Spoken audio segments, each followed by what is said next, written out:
Obinwannem Global Radio, promoting the culture and traditions of Igbo nation. Obinwannem Global Radio, the unity of culture of Igbo nation.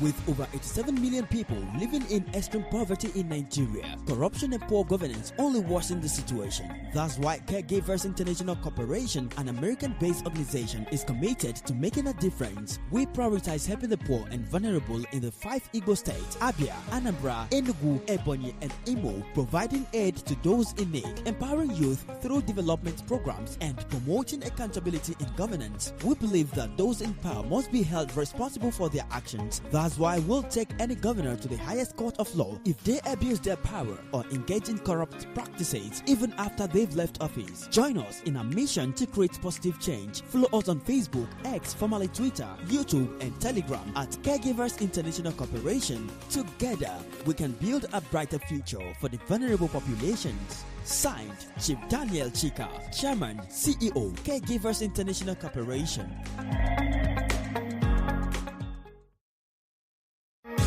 With over 87 million people living in extreme poverty in Nigeria, corruption and poor governance only worsen the situation. That's why Caregivers International Corporation, an American-based organization, is committed to making a difference. We prioritize helping the poor and vulnerable in the 5 Igbo states: Abia, Anambra, Enugu, Ebonyi, and Imo, providing aid to those in need, empowering youth through development programs, and promoting accountability in governance. We believe that those in power must be held responsible for their actions. That's why we'll take any governor to the highest court of law if they abuse their power or engage in corrupt practices even after they've left office. Join us in our mission to create positive change. Follow us on Facebook, X, formerly Twitter, YouTube, and Telegram at Caregivers International Corporation. Together, we can build a brighter future for the vulnerable populations. Signed, Chief Daniel Chika, Chairman, CEO, Caregivers International Corporation.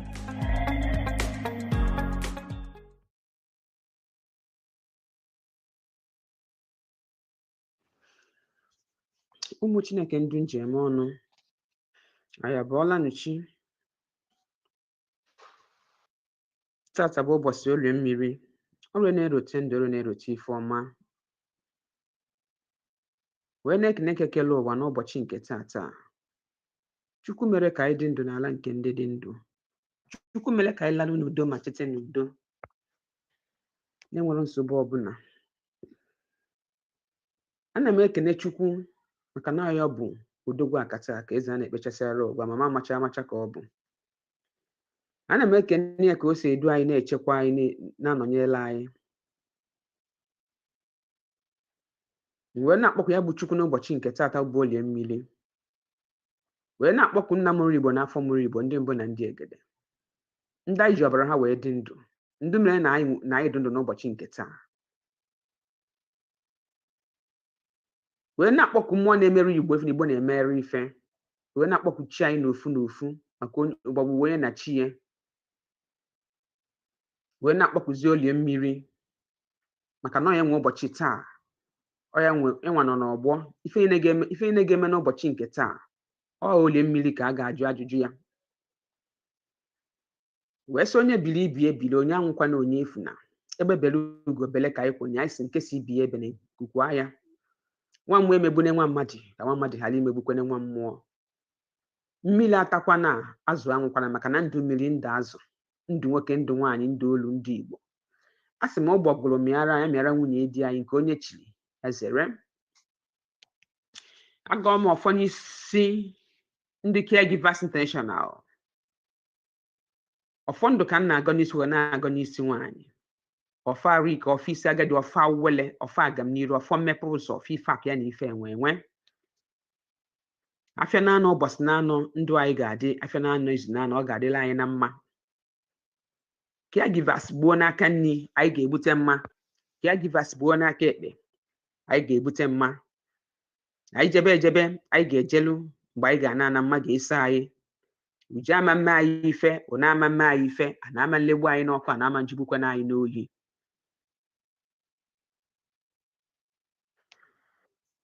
Wee na-ebute nnukwu nna anyị Chief Daniel Chika one of Waka Nilu Chukwu Okike Abiama eze a na-ekpechasịara ọgwụ. Anyị na-ekene gị Chukwu n'isi nnukwu nna anyị na nnukwu nna anyị achara ugo nwaanyị n'ebe ukwu egbu efi anyanwụ ụtụtụ bụ Lọlọ Daniel Chika. Chukwu anyị na-ekene gị n'ọgọ n'afọ ọma gị n'ebe fa nọ ka isi echekwa ka isi edufa ka isi anọnyere fa na ndụ fa adụ taa fa nwa arụ ike n'isi ha n'isi ezinụlọ fa na ebe ha na-alụ ọrụ ebe niile ha na-eje ma mgbe ha na-efe n'elu ma mgbe ha na-aga n'okporo ụzọ. Chukwu ị na-echekwa fa ị na-eme ka elu na na-erubere fa isi.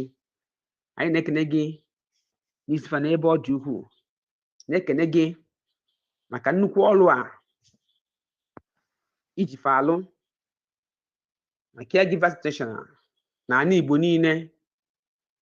Anyị na-ekene gị, anyị sị gị Chukwu gọzibe fa mmaji kwuru mmaji, were ndụ na-arụ isi ike, were ife aka ife nwe wee na-awa alụfa ọjị.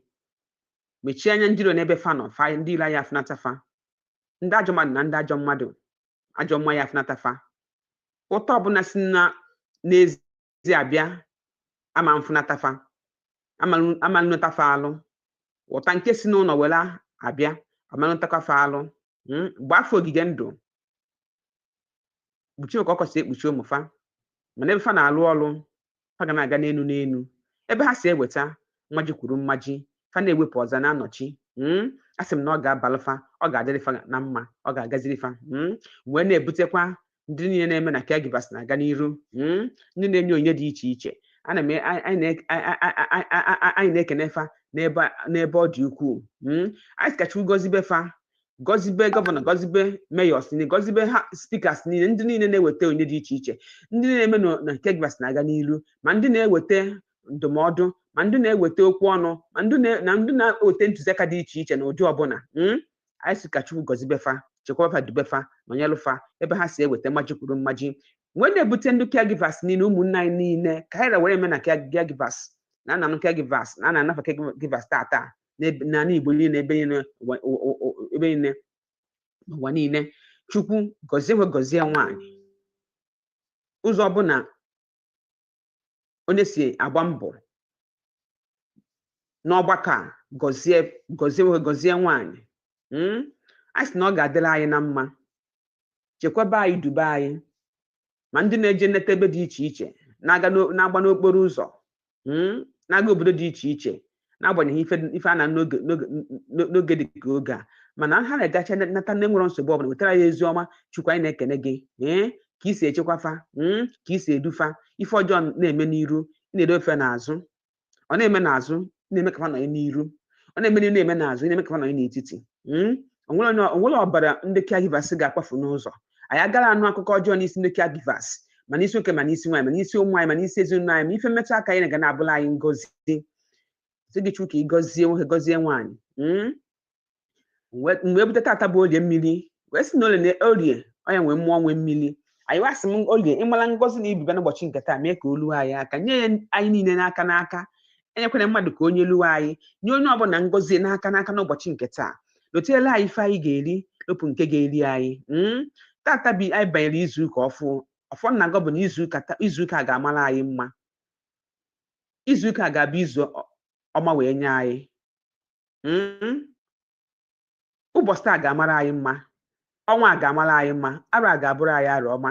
Ọfọ ntị bụ ọfọ na-agọ n'isi nwoke, na-agọ n'isi nwaanyị, sị na ọ ga-agaziri, ọ ga-abala anyị. Dịka aflat a ga-afụ anyị echi, maka na echi anara agwụ agwụ. Ụzọ anyị ga-abụkwa n'ụzọ mmiri echikwana. Ife ọbụla ga-echere anyị aka mgba n'ụbọchị nke taa, a sị m ka ole mmiri lopụrụ anyị ya n'ụzọ. Ị ga-echere aka mgba n'ụlọ, ole mmiri lopụ tupu anyị na-abata n'ụlọ. Anyị sị ka ọ gaziere anyị, na ọ ga-edola anyị, ọ ga-abala anyị. Ka anyị si wee gaa ọfụtụ a ka ọ ga-esi wele n'isi ndị Caregivers niile. Eji m afa Chukwu Okike Abiama wee na-ekwe ise ise ise ise dejen.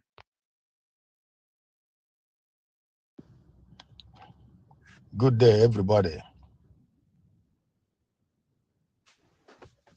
Today, I would like to give you guys some information about Caregivers International Corporation. This is a non-profit organization In other words, a charity organization. The main purpose of this organization is to help the needy, the poor, the downtrodden, and the oppressed people of our country. This is a United States of America incorporation. We rely 75 to 80% solely on donations from government agencies, international communities, and individuals and corporations. Now, I want to explain in detail our main purpose and objectives.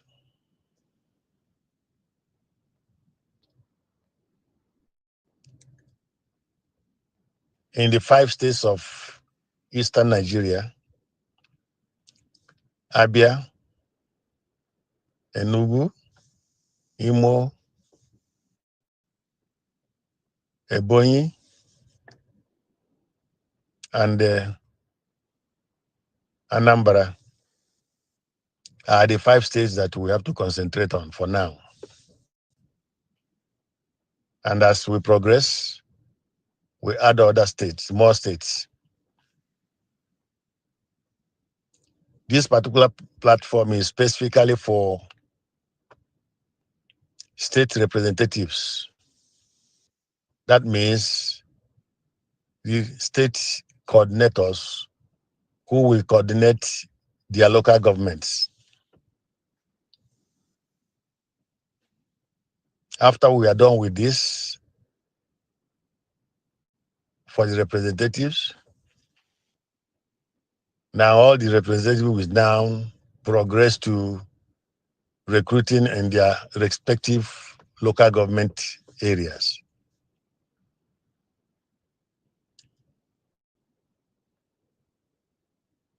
So this particular voice note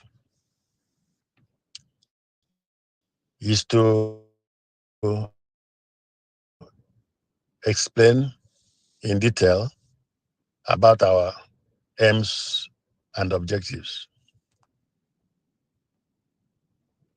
We carefully selected you guys on this platform based on the fact that we expect the best quality type of individuals. Individuals of good reputation, honesty and integrity, fear of God, and the love to mankind. We are created on this earth for a purpose. And until we understand the purpose and reasons why we are created on this earth, this life will never make sense. We are created by God, for God. That means God created us to use us to answer prayers, to use us as his messengers on earth. God created us to use us as his messengers on earth. That's why we are here.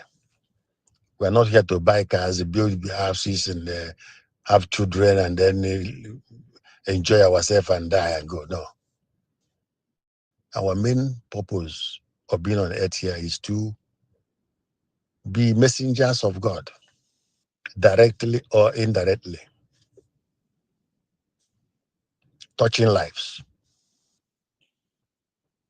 So I want to make it clear to all these members of this group that our main purpose is to fulfill the reason why God created us on this earth, so that you don't have anything to regret when you leave this world. at any time. So, Caregivers International Corporation will get donations from people, corporations, communities, state government, federal government, and others. Then we in turn, through you guys, as the state coordinators and representatives, will then share these palliatives, materials, food, books, computers, phones, what have you, to the people that need it most.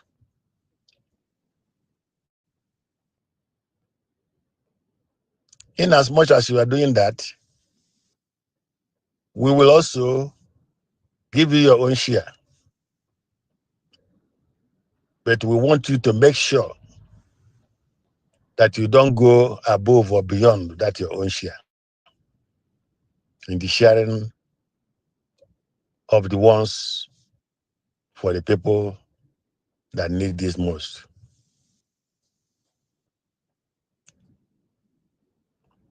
So now we have gotten enough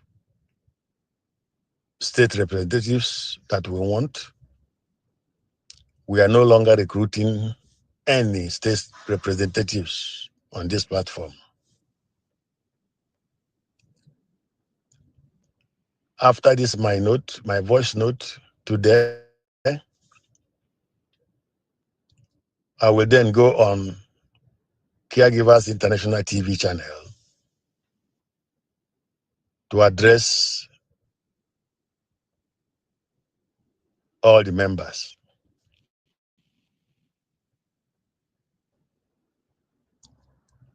Now, the next stage now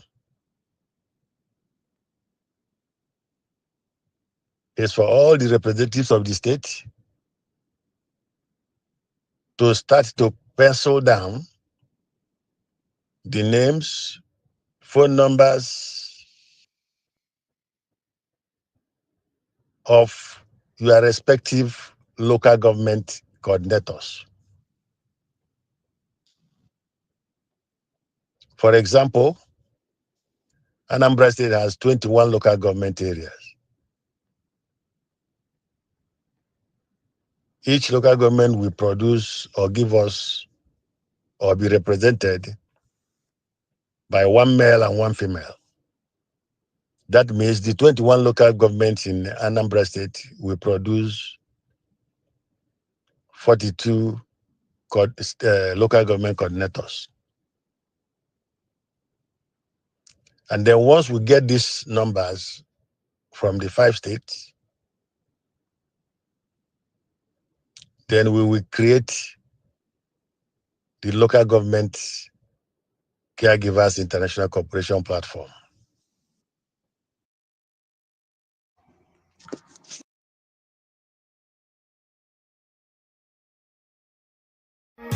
With over 87 million people living in extreme poverty in Nigeria, corruption and poor governance only worsen the situation. That's why Caregivers International Corporation, an American-based organization, is committed to making a difference. We prioritize helping the poor and vulnerable in the 5 Igbo states: Abia, Anambra, Enugu, Ebonyi, and Imo, providing aid to those in need, empowering youth through development programs, and promoting accountability in governance. We believe that those in power must be held responsible for their actions. That's why we'll take any governor to the highest court of law if they abuse their power or engage in corrupt practices even after they've left office. Join us in our mission to create positive change. Follow us on Facebook, X, formerly Twitter, YouTube, and Telegram at Caregivers International Corporation. Together, we can build a brighter future for the vulnerable populations. Signed, Chief Daniel Chika, Chairman, CEO, Caregivers International Corporation.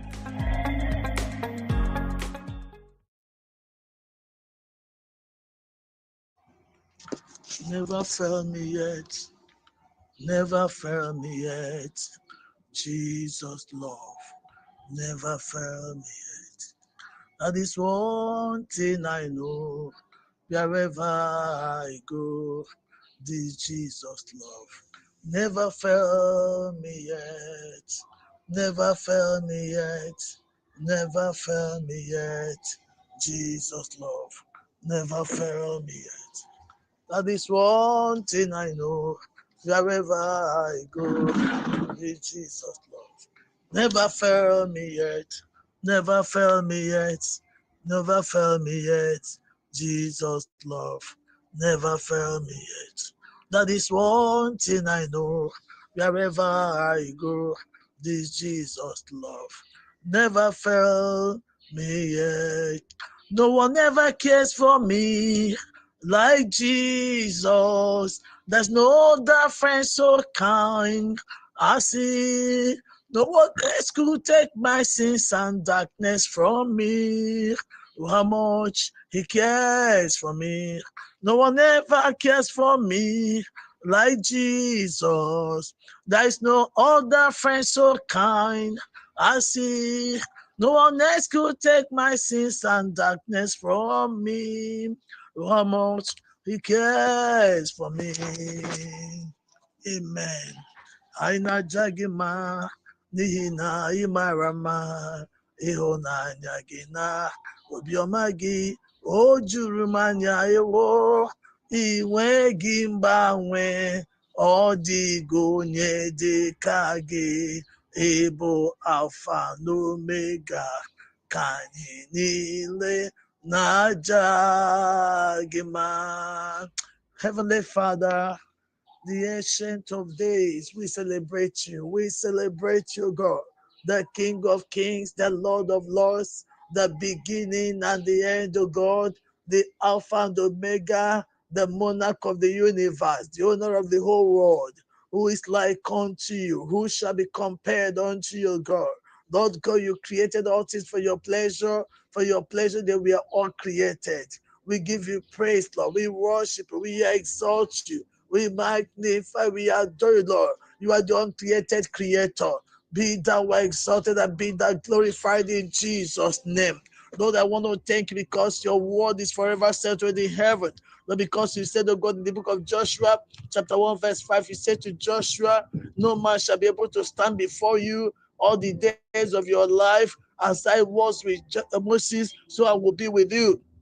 Say, I will never leave you nor forsake you. And so I want to thank you, Father, because that same word is for us today. I want to thank you for the Caregivers International. Mighty God, I want to thank you, Father, mighty God, for our international director, King of Glory God, our chairman, oh God, King of Glory, Chief Daniel Chika. I want to say thank you for his life. Lord God, we want to thank you for the family. We want to thank you for as many, oh God, as are carrying out this vision with him, oh God. We want to thank you, Father, for mighty God, King of Glory, for the Obinwannem, mighty God, people, organization that is promoting this work. We want to thank you, King of Glory, Lord God, for every member of the caregivers, oh God, all the vision carriers, oh God, all that you have laid the burden concerning, oh God, King of Glory, Caregivers International, God. We want to say thank you, Father. Thank you, Father, oh God, for our mayors. Thank you, Father, for the local government, for the local government coordinators. We want to thank you, Father, mighty God, for the state representatives, God. We want to thank you, King of Glory, for the commissioners. We want to thank you, King of Glory, Lord God, for the governors, oh God. We want to thank you for the senators. We want to thank you, Father, for the commissioners, oh God. As many as will buy into this vision, we thank you, Father. Those that already bought into it, we say thank you for their lives. Thank you, Father, King of Glory, Lord God, for international organizations, oh God. Lord God, that are King of that body vision, oh God, King of Glory. We give you praise, we worship, we exalt you, God. Be thou exalted and be thou glorified, oh God, in Jesus' name. Lord God, I want to thank you, Father, for the way you've led us. Father God, you led us to go throughout last week. You led us to go throughout last month, oh God. Lord God, today, oh God, you have brought us, oh God, into this new week. We appreciate you. We give you all the glory. We give you all the honor, adoration, excellence, and majesty. Be ascribed to your name, oh God. Lord God, in Jesus' name. Lord God, we ask to God, we say, God, be thou enthroned. Be thou enthroned in Caregivers International. Be thou enthroned, oh God, in the life of God, of Chief Daniel Chika and the family. Be thou enthroned, O God. Lord God, in the 5 eastern states, O God, mighty God, we are caregivers to God is using to test run. Mighty God, the vision that God has given to God, mighty God, to our Father. Mighty God, we give you all the glory. We give you all the honor. Be thou enthroned over Nigeria. Have your way, Holy Spirit. Perfect all that concerns your children, O God. Lord God, in Jesus' name. We kababosha. Lord God is onward ever, backward never. Lord God, we bring caregivers International into your hand, O God. Lord God, we hand it over to you. We hand over Caregivers International into your hand, King of Glory. Lord God, we ask, God, that you continue to pilot the affairs of caregiver. Continue to lead us, O God. Continue to strengthen us, O God. Perfect everything that concerns us, O God. Lord God, in Jesus' name. Heavenly Father, we ask, oh God, that doors be open, more doors be open unto us. Lord God, divine connections to God. Lord God, divine connection. Connect us to our destiny, to our divine helpers, to God. Connect us to go to the men and women, to God, that matter in this nation. The men and women that matter, God. Lord God, even in the US, oh God, all over the world. They're going to use, oh God, to meet to the need of the indigent. As the vision, as the body you have given, oh God, to the international director. Lord, connect us to those men. Connect us to those women, King of Glory, God. Lord God, that you have laid the burden of God, you have transferred the burden into their heart. Mighty God, the men and women of God that you're going to use, oh God, to take care of the indigent, oh God, the less privileged, King of Glory, God. Mighty God, mighty God, those that are going through one pain or the other. Jehovah, King of Glory, the body you just laid upon your son, Chief Daniel Chika, oh God, those that are brought into it, to God. Lord God, connect us to these men. Connect us, God. Seal their heart to go to be part of this vision. Seal their heart to go to use the resources you've given to them, oh God, to take care of the less privileged ones, oh God, to take care of God, King of the disabled, the indigents, oh God. Lord God, in Jesus' name. Lord, even as it is in the heart of God of our international director, Chief Daniel Chika, Lord God, to kill, oh God, King of the unemployment in Nigeria. Lord God, I ask God that you open doors, Father, for the unemployed youth. Lord God, the unemployed youth, oh God, Lord God, in the 5 eastern states, King of Glory, Lord God, that through the Caregivers International, God, Lord God, they be established, oh God. Lord God, in Jesus' name. Have your way, Holy Spirit. You are God that makes a way if there is no way. Lord, make a way for our international director. Lord God, who has been using his resources to God to take care of the less privileged, to take care of the indigent to God. Lord God, make a way for him. Give him divine connections. Connect him, oh God, to people that will assist him in this work. That in everything your name be glorified. We command the portals of heaven be open, oh God. Let there be a rain of resources. Let there be a rain of resources, King of the to the men and women, oh God, you are raising for this work. That your name alone be glorified, oh God. Lord God, in Jesus' name. Lord God, this afternoon, I command the gates of this new week to be open. I command the gates of this new week be open, oh God, to Caregivers International, King of Glory, God. Lord God, in Jesus' name, we ask, oh God, that you go ahead of us in this new week, oh God. You make the crooked to be straight. You break in pieces the gates of brass. You call in sunder the bars of any God. You will lead us through. You will lead us through, God. Lord God, in Jesus' name, we decree that the glory of the latter house shall be greater than the former. In the name of Jesus Christ, oh God. Have your way, Holy Spirit, oh God. Whatever is the plans of the enemy against the members of the Caregivers International, God, Lord God, is cancelled. Every satanic altar sponsoring evil, oh God, against the Caregivers International, God, Lord God, King of Lord, we dismantle that altar by the blood of Jesus. Any force of darkness, any territorial power, any environmental demon, oh God, that have been invoked in one way or the other, Lord God, to pilot the affairs of caregiver, we arrest them, we bind them, we cast them into hell now. In Jesus' name. Have your way, Holy Spirit. Take over. We hand over caregivers into your hand. The Almighty God, take over caregivers, to God. Do for us, oh God, that is made right unto you, God. Mighty God, continue to use your son, oh God. Lord God, preserve his life. The life of your Chief Daniel Chika is preserved. The life of the wife is preserved, oh God. The life of God, every member of Caregivers International, our lives are preserved, oh God. No one fashioned against us shall prosper. Any tongue rising against judgment, God is condemned already. Lord God, in Jesus' name, let the blood of Jesus fight for us. Let the blood of Jesus fight for us now. In the name of Jesus Christ. Have your way, Holy Spirit. Do for us what no man can do for us, oh God. That at the end of this week, we have every cause to testify that God, you are God indeed. We give you praise. Thank you because it is done, oh God. As we rededicate caregivers into your hand, oh God, this week in the name of God the Father, the Son, and the Holy Spirit, in Jesus' name. Amen and amen. Amen.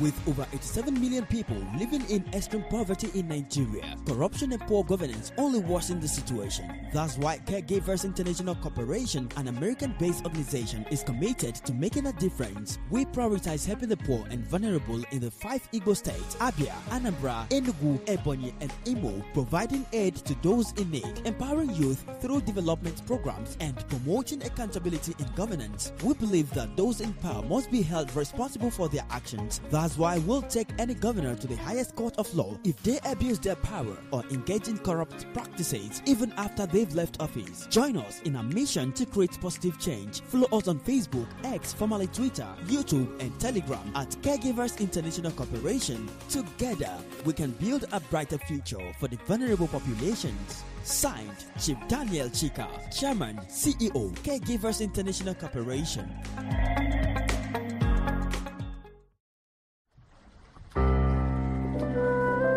Obinwannem Global Radio, promoting the culture and traditions of Igbo nation. Obinwannem Global Radio, the unity of culture of Igbo nation.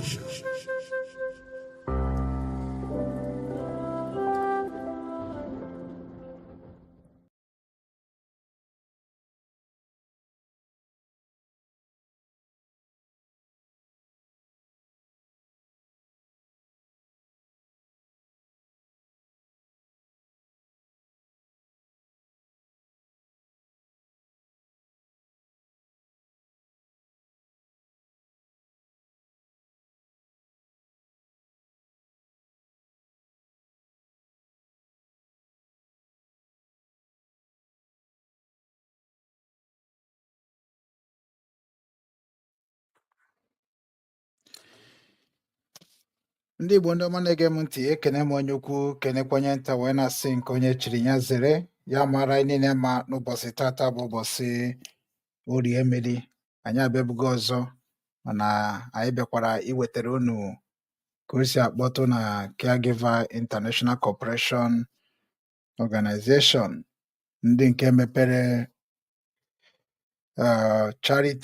charity organization iji gba mbọ fụdat na ndị be anyị ọ na-atụ n'ọnụ na ife na-eru ha aka, bụ onye nke bụ onye isi fa bụ onye hibere ya bụ Chief Chika Daniel, bụ onye nke beziri America, so ya na ndị ọrụ ya na-arụkwa ọrụ ha ncha na-abịa na weekend ịbịa nye update ihe bụ ife ha na-arụ na ife ha na-agabigakwa na ife ha na-arụ na support fanidiri dịka ha si wee nọ n'ala Abia ugbu a wee na-enye aka. Ị ga-afụ foto na-egosikasị ihe a bụ ebe ha jigasịrị, and ha emetigokwana ndị local government chairman, secretary, and also personnel of Abia State, and ha enyegokwara ọtụtụ ezinụlọ aka. So n'ọzọ ha bịa tata ka anyị mara ife ha ga-agwa anyị nwa n'ụbọchị taa. So aga m echefa ka ma na o nwere onye ga-abata online because ife anyị dobere nọ 8 o'clock ka ha ga-eji wee bịa. So and ha ekpego ekpere gaa ọfọ. Unu nụkwara onu the CEO bụ Chief Chika Daniel ka o nyekwara ha some instruction. So aga m enyetu ha obere ohere ka anyị maa na anyị na ha ga-afụ. So ọ bụrụ na ị na-ekiri anyị ma ọ na-eso anyị ebe ọbụla ị nọ n'ụwa niile, ka ị kaba ahụ na-atụsanye abụ ozi. Ọ bụkwa na o nwere ihe dịka ajụjụ nwere ike ịjụ ndị caregivers, ohere dịrị gị. Anyị ga-ewerekwa link a tinye na comment section so that ọ bụrụ na ya abatakwa join ya jụkwa afa, dịka ha nọkwa na ụzọ ndị na-enyere ndị dịka ọ bụ dịka na mme gụchara akwụkwọ maybe na ịma ihe gụrụ na ọ bụrụ ndị ya agụchaa na-agwazi ihe gụrụ na-akọ ọzọ ọ na-egụrụ akwụkwọ mara ihe gụrụ so filikwa that need the support then ịkpọtụkwa ndị caregiver ọfịs ha dị n'Ọka Anambra steeti so ịkpọtụkwara ha gị na ha karịa ịghọtago onwe ka ọ daba ha emeele gị ife ahụ ị gụrụ n'akwụkwọ ị na-eme ya maka na ihe a na-ekwu okwu ya bụ nkwado onye mara ebe o esinye aka bikos na arụ na-eme na be anyị ụfọdụ na-asị nọ maka ha enweghị ọrụ so caregiver is trying all possible best to make sure na enyere ndị a ga-enyere aka so ọ bụkwa na ị mụrụ ọrụ aka ma ọ bụ na ị chọrọ ịmụ ọrụ aka ma ọ na enweghị enyemaka so ị nwere ike ịkpọtụkwara ha nọmba ị ga-eji wee nweta ha n'ala Igbo kịta right now n'ọfịs fa n'ala Igbo bụ ịnanya na skrim ọ dị ya so ị ga-afụ na plus maka ndị nọ na Naịjirịa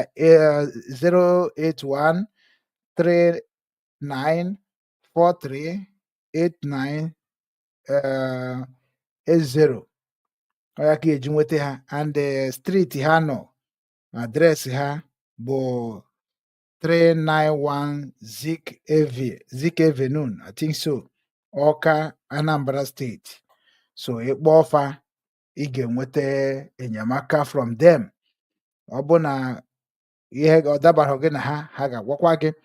Ọ bụkwa ndị nọ ihe dịka na Amerịka ma ọ bụ ebe ọbụla ị nọ na mba ofesi chọkwara ka ị marakwa the tension and chọkwa ka isikwa tụrụ caregiver nye aka then ịmana ị ga-akpọtụrụ the CEO bụ Chief Chika Daniel in +1731 +17372961413 ị na-afịa na screen so ihe anyị na-ekwu okwu na-abụ na anyị anọghịzi na ndị na-abịa eplem without any move like statement ọ dropụrụ ya bụ voice note m fụrụ ọ dropụrụ o mere ka ndị mmadụ mata na ọ baghị uru na ịkpachara ego ọ dị ka ihe m kwubu n'ụtụtụ baghị uru na ịbịa kpacha ego ruo ụlọ gbaa moto yie oke akwa ma ndị nọ na vileji gị agụ na-agụfa ma ụmụ ikorobịa na agbọghọbịa bụ ihe kwesịrị ịdị na-enwe aṅụrị na-ede ndụ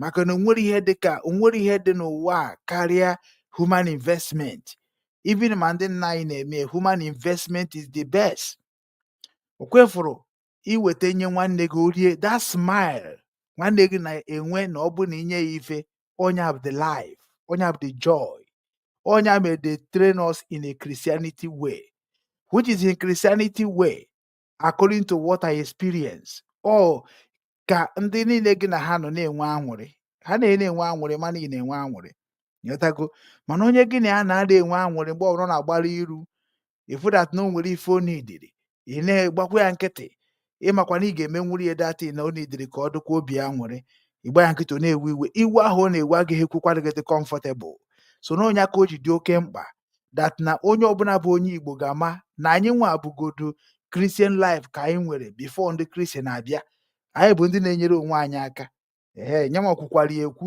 na ihe a nọ n'ime bụ ka enye aka ọ bụrụ ọsọ iko moto ịgba moto ịrụ ụlọ ịma aka ọ bụrụ eso ya bụ isi na onwe ije vileji si ga-afụcha ndị okenye na-enwere ka ọ rara onwe ndị na-aya ọya ma ha dịka a ga-esi gwọ ha a ga-ejekwara ụlọ ọgwụ ha ga-anọgide n'ọya ahụ pain arịrị nwụọ ihe ndị a niile na-eme any Igbo people affect onye Igbo ọbụla megidere ihe bụ aka ya dị ọcha megide ihe wee nwụọ ma nwe onye bịara ya enyemaka the blood ga-anọ n'isi onye Igbo niile onye a mere Igbo land kịta ọ na-eme side ọ na-eme side a we need to care for each other so as I'm waiting for the caregivers to join ana m asị na-akpa aka na share button na-atụsị ya enwekwana ihe dịka ajụjụ ga-ajụ both comment section ejụọ na ọ bụ na ịjụọ aga m emekwa ka ndị caregiver mara ọ dịka ha nọ na WhatsApp na ọ dịka ha ya nọ WhatsApp call ka m mara nọ ebe a ka a ga-anọ wee mee na WhatsApp call so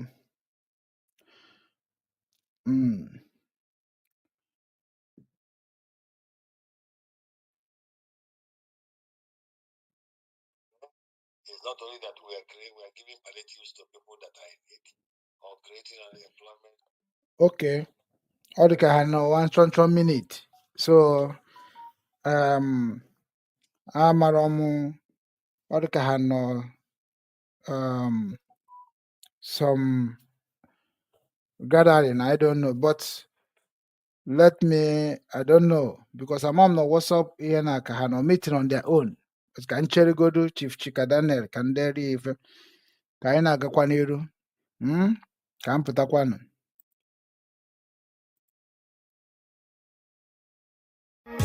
With over 87 million people living in extreme poverty in Nigeria, corruption and poor governance only worsen the situation. That's why Caregivers International Corporation, an American-based organization, is committed to making a difference. We prioritize helping the poor and vulnerable in the 5 Igbo states, Abia, Anambra, Enugu, Ebonyi, and Imo, providing aid to those in need, empowering youth through development programs, and promoting accountability in governance. We believe that those in power must be held responsible for their actions. That's why we'll take any governor to the highest court of law if they abuse their power or engage in corrupt practices even after they've left office. Join us in our mission to create positive change. Follow us on Facebook, X, formerly Twitter, YouTube, and Telegram at Caregivers International Corporation. Together, we can build a brighter future for the vulnerable populations. Signed, Chief Daniel Chika, Chairman, CEO, Caregivers International Corporation.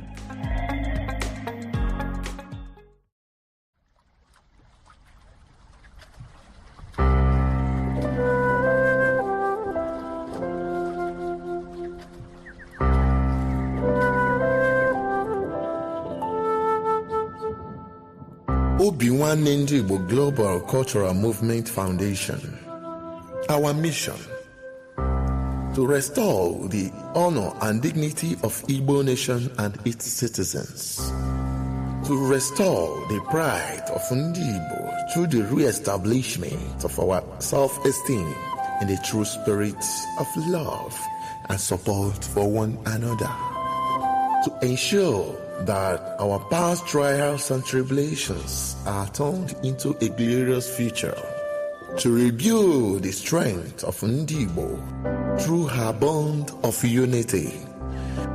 To ensure that Igbo nation reinvent herself and get back on track in order to regain her pride of place in the world. To reinvigorate the ingenuity of Ndi Igbo through self-rediscovery and self-actualizations. To see that no Igbo child or citizen is left behind in the grand scheme of things. For inquiries, call Director Nwachineke Ugwu Okechukwu, Ukraine on +380 975 221413.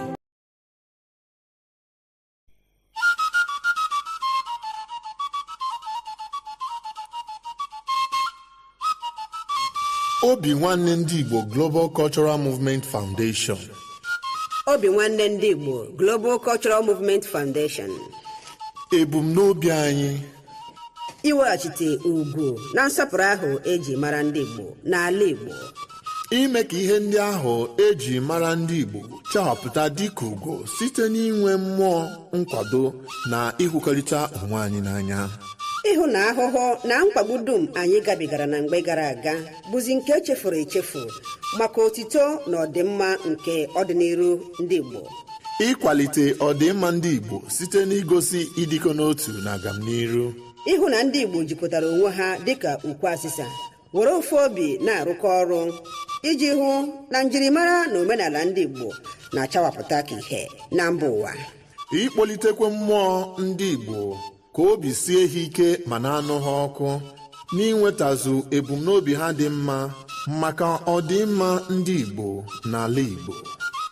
N'ikpeazụ, ịhụ na onweghị nwa afọ Igbo ọbụla gaala azụ na mbọ ahụ a na-agba maka agamnihu ọdịmma na nkwụdosi ike ndị Igbo.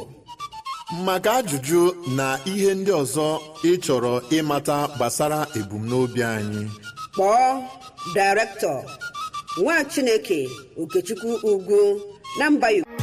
With over 87 million people living in extreme poverty in Nigeria, corruption and poor governance only worsen the situation. That's why Caregivers International Corporation, an American-based organization, is committed to making a difference. We prioritize helping the poor and vulnerable in the 5 Igbo states, Abia, Anambra, Enugu, Ebonyi, and Imo, providing aid to those in need, empowering youth through development programs, and promoting accountability in governance. We believe that those in power must be held responsible for their actions. That's why we'll take any governor to the highest court of law if they abuse their power or engage in corrupt practices even after they've left office. Join us in our mission to create positive change. Follow us on Facebook, X, formerly Twitter, YouTube, and Telegram at Caregivers International Corporation. Together, we can build a brighter future for the vulnerable populations. Signed, Chief Daniel Chika, Chairman, CEO, Caregivers International Corporation.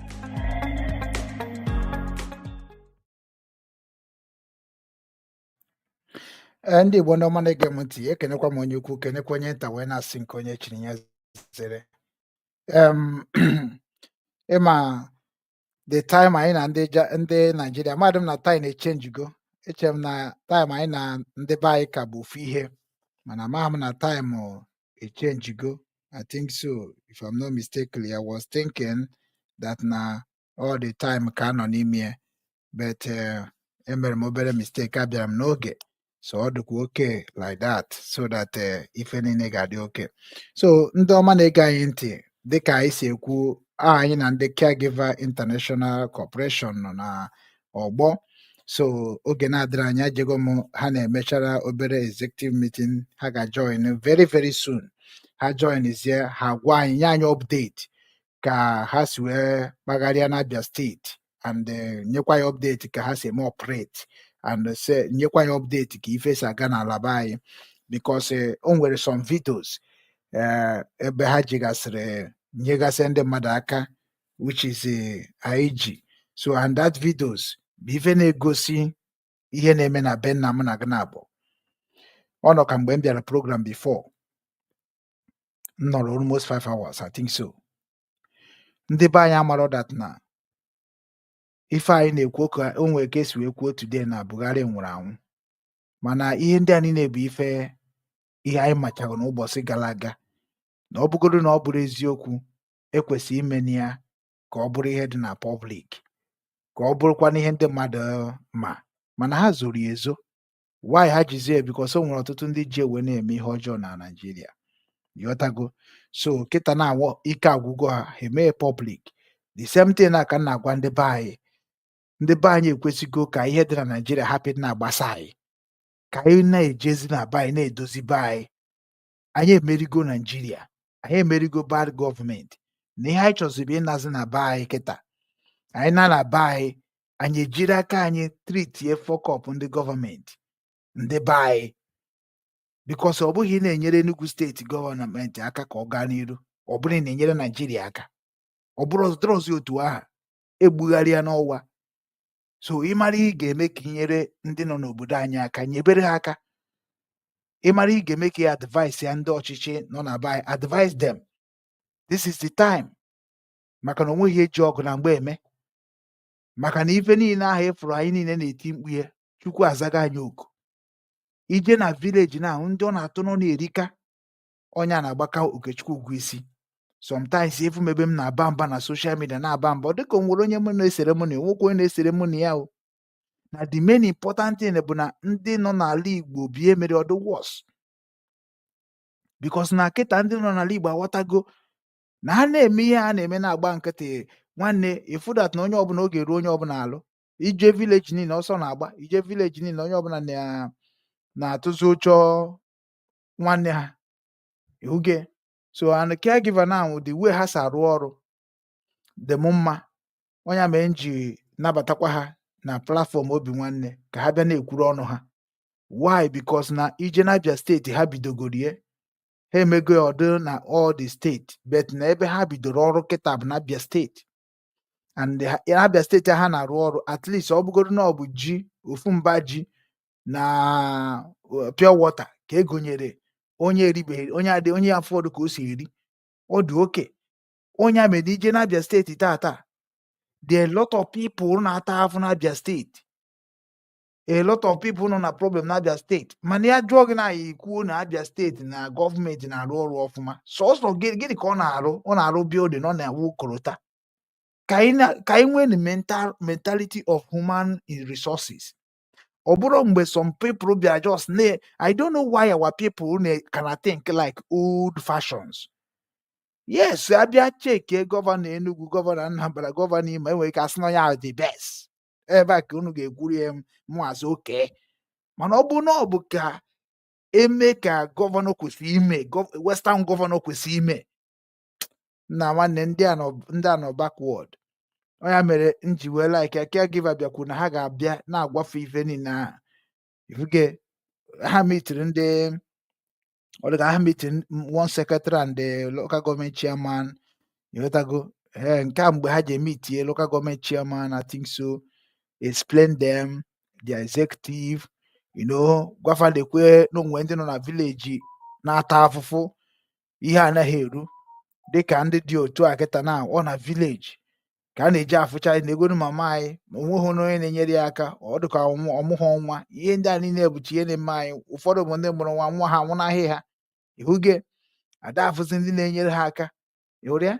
So foto ha ebe ha jigasịrị ri nne mana nke a ka njọ so tinye godu ihuge ha jikwa meet kwa one secretary in Abia State. So otu a ka oyi ha ka na-eme expect ka other organization na-eme. Jeenu gọọmenti nso nke a ha anaghị emete gwa na ha ọ bụrụ na ha gbaa isi akwara bụrụ na ha mee ya n'aka n'aka onye ka na-eme expect.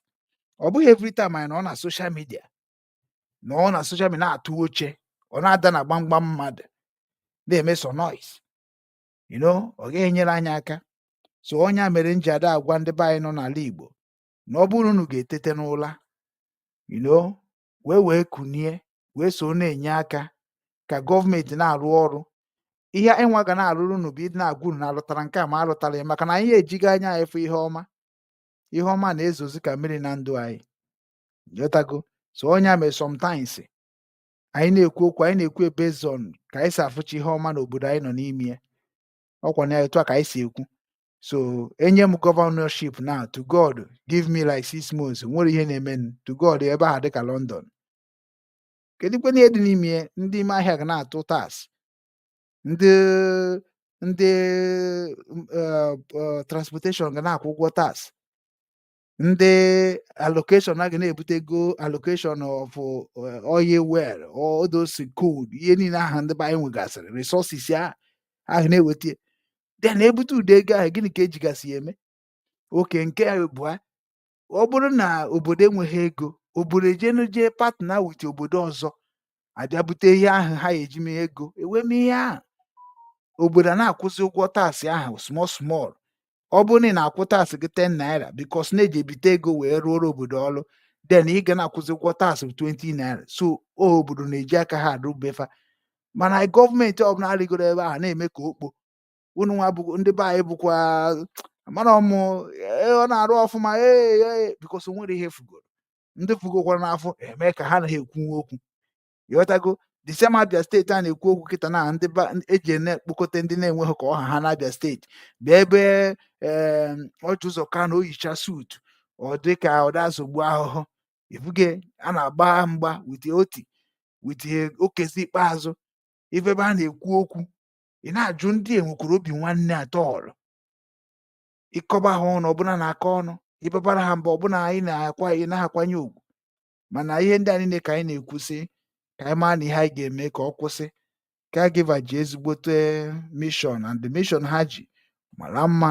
So ana m ebelieve na onye ọbụla kwadobe obodo ha go back to your village na-enyere village gị aka 1 naira 2 naira is something. Enwere ndị na-ata afụ na village gị ịnọ online na-enyere ndị mmadụ aka na-enye aka ọ dụbọkwa na ọdụ njọ mana village gị how far ọ dịkwa oke mkpa ka anyị pụtakwa.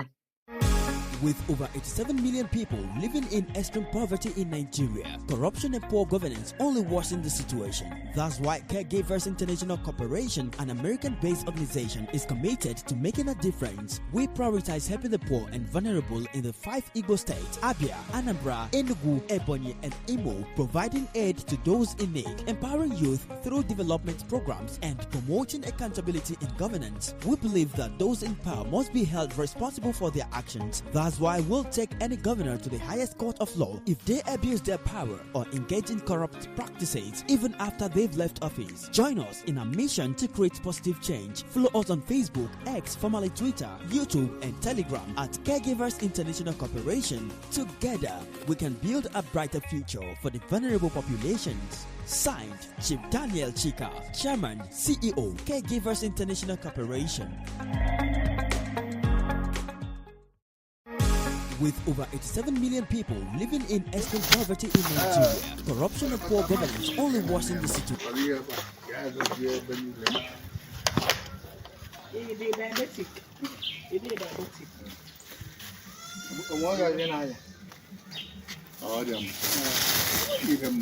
Ndewo ma. Ndewo ma. Mandewo. Okay. Mandewo.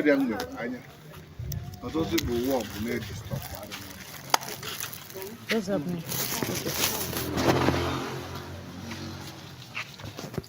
On African buy buy. Go instead of government, you raise one or what on them matter on Kahajibiri.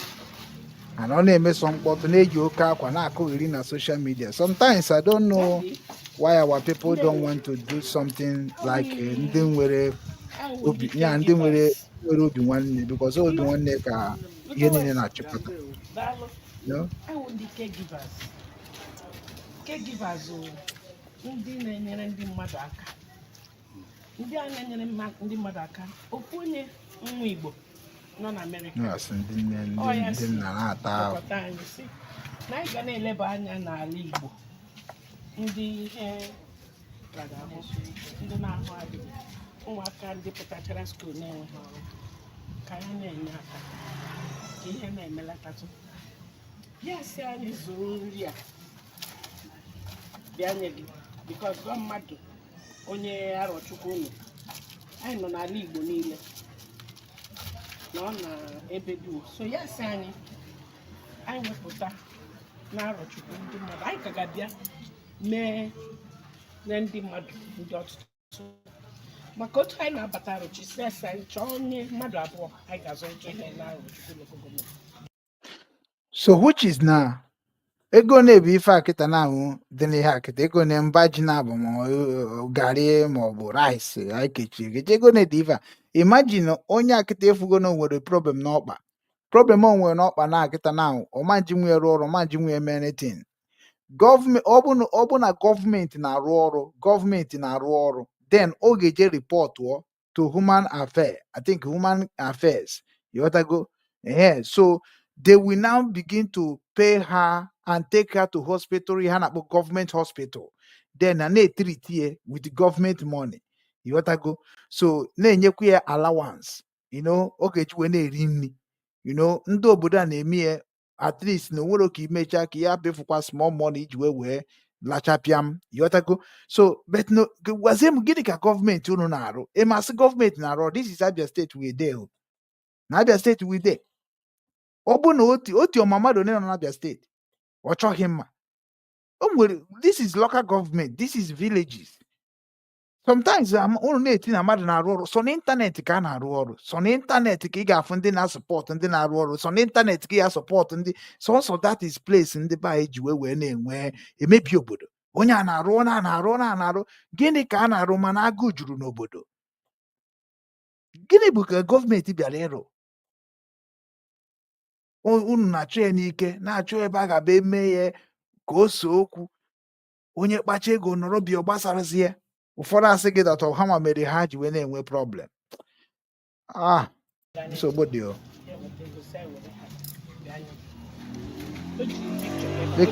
ekebegodo ego to every elders nwere nsogbu na village 10,000 ọ ga na-ezuru no every month isi na-eme gọọmenti na-ebu gọọmenti but ị naghị eme ka ndị mmadụ na-efeel the happy of the government.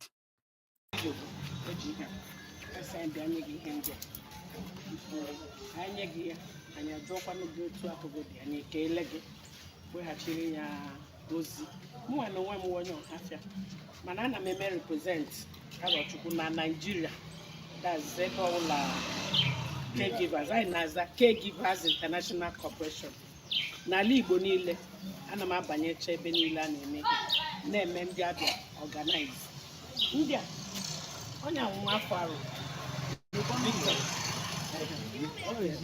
so onye nwa weta aha gị ka onye weta aha gị onye ahụ Victor so ose anyị onye na Arochukwu ya na sista ma Uzoma sista onye Abam so ya na ya ndị na-eme coordinate Arochukwu local government under them enwekwa ndị ọzọ na word by word ha bịacha ahụ anyị aga dicha everybody bịa abụọ until mgbe anyị ga-eme nke ugbu a so ya na Victor ha na-achịkọ Mbara Arochukwu local government ndị so ha so ha onye a onye ọhafịa aha ya wụ Gold onye awa aha ya Suzanne Eke onye abịrịba mụ aha m nke m onye ọhafịa ama ekpu ha so ya bụ mmemme ndị ụmụnna atọ Eso ndogo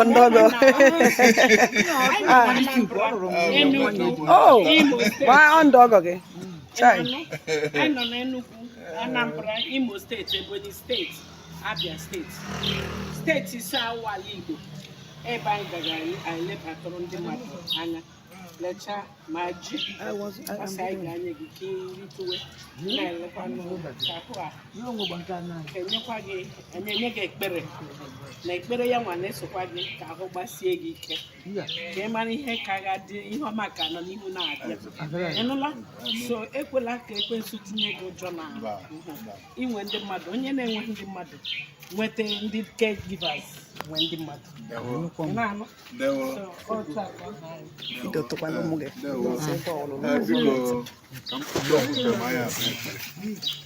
ka Chineke bi n'eluigwe nọnyere onye aha ya wụ Daniel Ikechukwu Chika Chief Daniel Ikechukwu Chika onye Ọka Anambra ọ nọ na Amerịka ka onye nwe m gbaa ya ume Amen. ka ihe niile bụ nke karịrị ihe o ji eme nke akapasa na ndụ ya n'aha Amen. enyemaka niile bụ ụzọ ọbụla bụ ụzọ ọ ga-eji bụrụ ya na-abụ ihe ọjọọ onye nwe mgbere ọnọdụ nke Amen.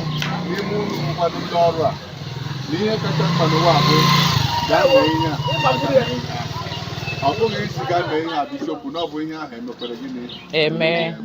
so obi unu jikwa nnabata ma na-ata afọ a na-aga nna nke eluigwe gọzie unu Amen. ma nọnyere unu Amen. chekwakwa unu Amen. mere unu ebumnobi unu ịdị mma n'aha Jizọs Amen. ihe niile unu na-eme ka ọ bụrụ ụzọ were dị n'ụzọ unu na-eri n'ụlọ n'otu n'otu Amen. Ndewo. Coordinator. Do you people have members? Do you people intend to recruit more members in the organization? Or it's just the coordinator is there, the one coordinator is there just like that? In each local government, we have 2 representatives, a male and a female.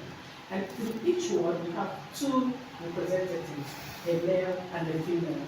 So if we have 11 wards in other states, and we should be having about 22 ward members. They ought to be here, but all of them are not here. I was able to, get a handful of these people for us to. And I want to say thank you, sir. This is the third week we've been, having and giving us this opportunity. And it worked out this time. Last weekend I came, my late sister was buried, so we couldn't make it. We gave us an appointment. This is the third appointment we've given us, and I'm grateful, sir.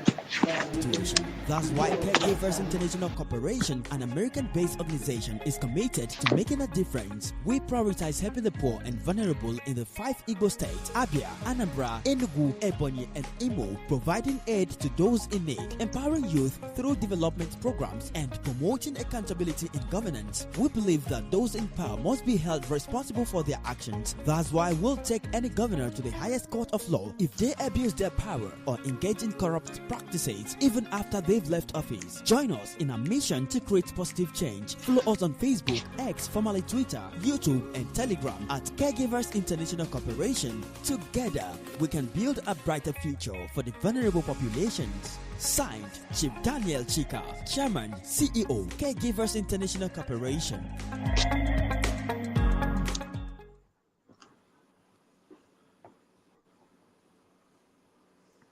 ndị Igbo ndị ọma na-ege m ntị, ekenekwa m onye ukwu, kenekwa onye nta, wee na-asị nke onye chiri ya zere ya mara anyị niile mma n'ụbọchị tata ọzọkwa. Unu afụgo nya bụ oge akara ka erugo, nya bụ ndị Caregiver International Corporation, ala Igbo, Nigeria, and all over the world are here with us in Obinwannem studio. So anyị na-ekenekwa fa, na-anabatakwa ha ka ha chukwu n'ụwa.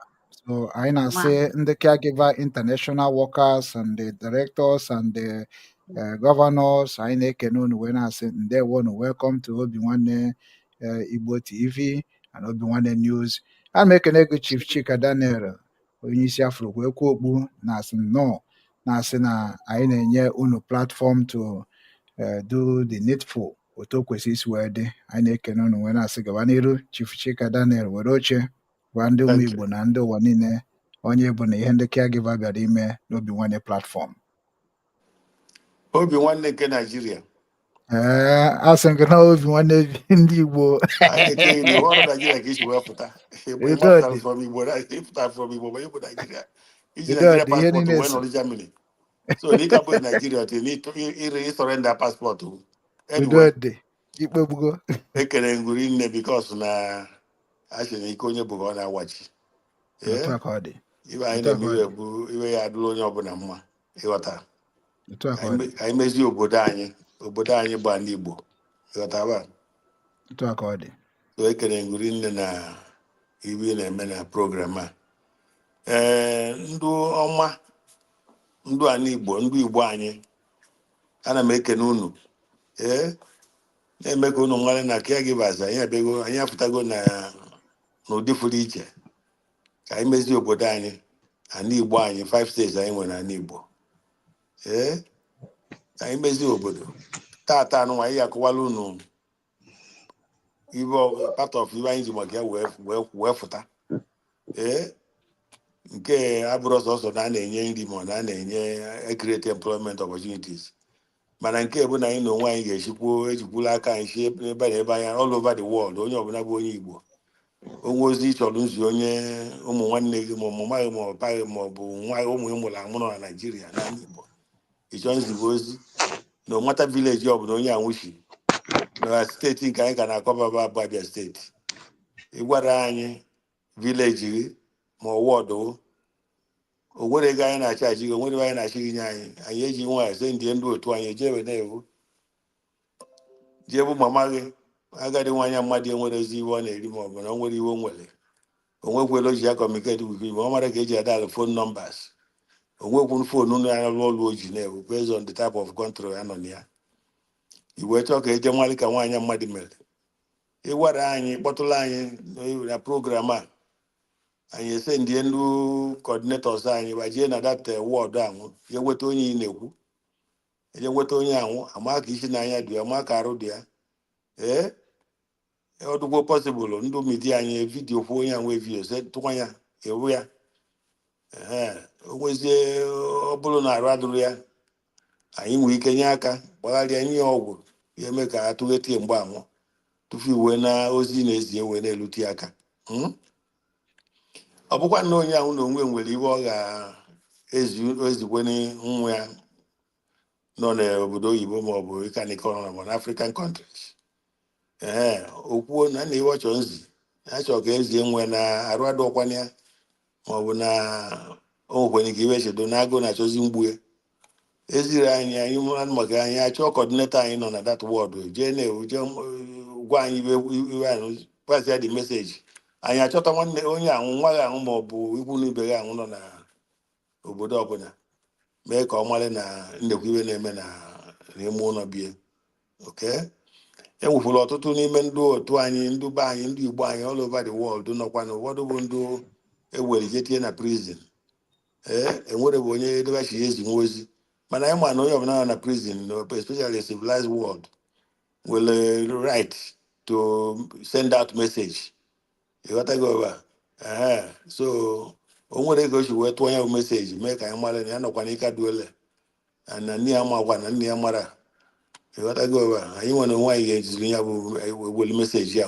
ụlọ free of charge nwere onye na-achaji onye ahụ wee mee ka nwa na nwa ya nwoke ma ọ na nwanne ya nọ nakwa n'ọnụ agụ n'obodo duole ọ bụzia na anyị na-anya ọ bụrụ na ebe anyị ga-aga fọda ihe achọwazi anyị gọọmenti mee ka gọọmenti makwala na nnekwe ọ bụrụ na anyị emenwu ibe mebe emenwu anyị emere ike anyị ra oke so ọyịba anyị ji maka ebe today dị ibe ahụ so na oge ruru ebe mgbe ahụ ma achọ onye nwe ajụjụ ọjụọ nke ikwu amaghị ikpe ezie onwe anyị ga-asa dị mma anyị mara anyị nwere ihe aba ụlọ anyị enyeghị ihe ozugbo demen.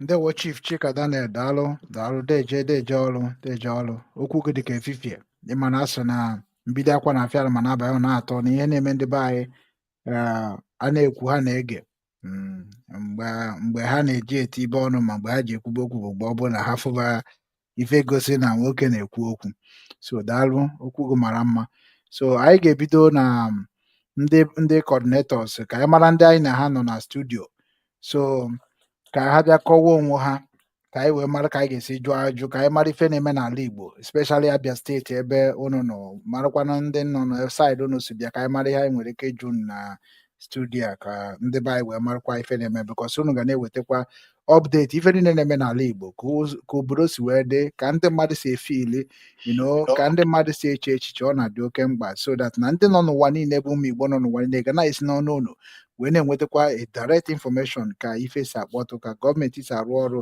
ka ndị mmadụ si ata afụ ka ndị mmadụ si eche enyemaka anywhere ka o si agagasị every system anyị nidiri ka anyị na-amụ ya ka onye abịa ga-eme ka ndị nọ n'obodo oyibo mara ka ife si aga na caregiver so anyị na-eje na obi nwanne anyị iwe ndụ memba ndụ nọba bụ ndụ midia okay and because information can join so majority of ajụjụ more information I get from me okay actually abịa ka nọ ka wee nwee ike mụtakwuo ka anyị ga nwesị ajụjụ gbasara ya na ka nwee ike sanwe onye ịghọtago ụgha so ka mmadụ na nọ na dịka mmadụ na nọ online okay ba udo dị so ngwa nwanne anyị nwoke bụ I think Susanna Edidem come and greet Igbo people and greet all the Nigerians according to the Caregivers International and make everybody to know who you are. And we understand that you are in Nigeria where darkness is very welcome. So we are not going to see you, but your voice is going to prove that is. Introduce yourself. Okay, ndewonu. Afa m bụ Ọnụọha Susan Eke. Abụ m onye nwafọ Igbo. Abụkwanụ m onye esi m n'ala Abiriba. Ọkwanụ m awụ ward coordinator ndị Ikweano and nnọkwa na media. And I'm also assisting the National Caregivers International Corporation. I'm also assisting Ms. Kim there as well too. Ndewonu. Ndewo nwanyị ọma. ngwa onye na-esote ya emetu Nicole Igwe. Ndewono. Ndewo Aha m bụ Emetụ Nkoli Igwe. Nnọkwa n'Ishiama Ward Ọhafịa. Ndewono. Okay, you're welcome. Ndewo. Ndewono. Chief, ọ bụrụ na ha nwere ife ha nwere ike ịgwa anyị ha gaba n'iru, so ọ gụwa ga-eji aka gị. So ụmụnne m, because ihe a bụ platfọm Obinwannem ebe a na-ekwu eziokwu, ebe a na-ekwu ka ihe si wee dị. So asụ ebe ahụ ị nọ na ebe ahụ nọ, kedu ka ọrụ caregivers enye aka na area gị? Kedu enyemaka ndị area gị nwetagoro ebe caregiver nọ, and kedu ife ị nwere ike ịgwa ndị Igbo niile nọ n'ụwa niile ka ọnọdụ gị ka arụ ogo dị na ihe gbasara ọnọdụ bụ unu? Ọnọdụ dịkwa mma, gọọmenti na-eme ọfụma. Kedu ife ị nidiri from gọọmenti? Kedu ife ị nidiri from caregivers? And kedu ife ị chọkwana ka ndị ụwa niile wee na-esi tru caregiver wee na-eme na be nna gị ahụ ịkpọrọ isi na ya wee na-ekwu okwu? Ndewo. Emetus gị nwa ka nchọ ka Okay, ndewo. Eziokwu, program a dị mma, dịkwa ukwuu. Ihe m chọrọ ikwu na gọọmenti anaghị eme ọtụtụ ife kwesịrị ha mee nke na-enyere ọtụtụ ndị na-ata ahụhụ n'obodo. Ya mere anyị manọkwanụ si ka gọọmenti bịa nyere ndị nọ n'obodo aka, dịka dị caregivers nọkwa na-agbalị inyere ndị nọ n'ime obodo aka ịfụsị ọtụtụ ndị mmadụ ndị na-enweghị ike iri nri. 1 square meal in a day enyere ndị dị otu ha aka ka enwe ike ka ha na-eri nri. Ọnwụ ọtụtụ ndị mmadụ enweghị ego ha ga-eji lekọta onwe ha anya na healthcare na iri nri na ọtụtụ ụzọ dị iche iche. Ọkwa ya ihe ndị CIC na-emekwanụ ịhụ sị na ihe na-agatụkwanụ nke ọma ebe ndị na-anọ n'ime obodo nọ. So anyị sịkwa program ọdịta mma ike ka enwe ike mme anya ka o ruo ọtụtụ ebe dị iche iche ka ndị mmadụ nwekwa ike kutakwa n'ume ndụ. Ndewonu. Ndewo nna anyị. Ndewo. Ngwa Susanna, ngwa gaba n'iru. Okay, ihe m nwere ike itinye tukwu na ihe nwanne anyị nwoke kwukwere bụ, yes, the caregivers ha agbaligo nke ọma mana ịbata obodo inyere ndị n'onwe otu si dịrị, nyere ha aka ịhụkwa na ọtụtụ ndị agadi nwoke na agadi nwanyị na ahụkwana nri ha nọ na-eritukwa.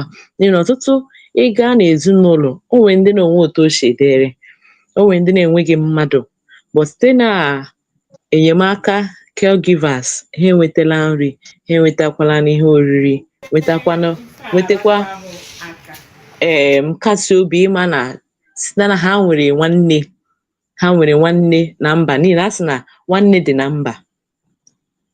Ihe ọzọkwa, gọọmenti na ha agbalịkwa ike ha otu o si dịrị ha, ma ị na-ahụkwa na ya na ha emezi ihe ọfụma ma na ịrụzitụ ụzọ. Na o nwere ebe ịbacha n'ime obodo ụzọ ha adịghị mma, and they need to do something concerning about it, the erosions there.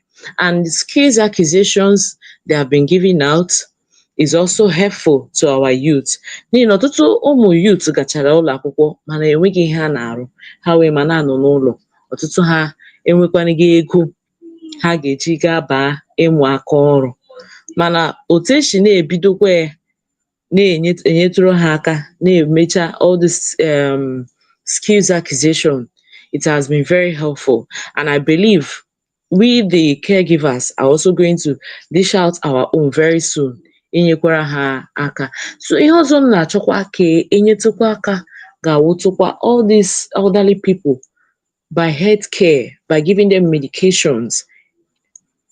N'ihi na o nwekwa ọtụtụ ha nọ n'ọrịa, n'ihi na ọ bụghị onye ri nri mana ahụ esighị ike, nri ahụ o riri mgbe ahụ a na-emekwa ya ahụ, o riekwe nri ahụ ka ga na-emekwa ya. Mana mgbe e nyere ya elebara ya anya ebe arụ ya arụ esie ya ike. Ọ ga-abụ onye ga na-awụ gara gara, ọ ga-abụkwa onye obi dị mma, ọ ga na-aṅụrị na-asị ka Chineke gọzie ndị na-eme nke a. So onye m ji na-asị ka elebatụ anya n'ebe nke ahụ. Very good. Na then ihe ọzọkwa wụrụkwa